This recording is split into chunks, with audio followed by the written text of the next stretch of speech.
বরকত নাজিল হবে।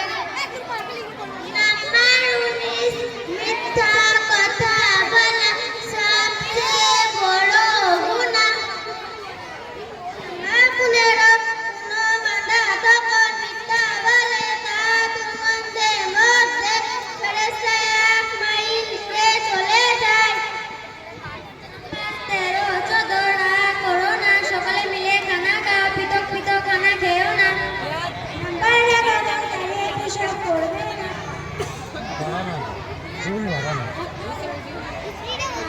21 আল্লাহ তাআলার নিকট সবচেয়ে পছন্দনীয় আমল হলো দোয়া করা। নাম্বার 23 পরস্পরের বিদ্বেষ পোষণ করো না।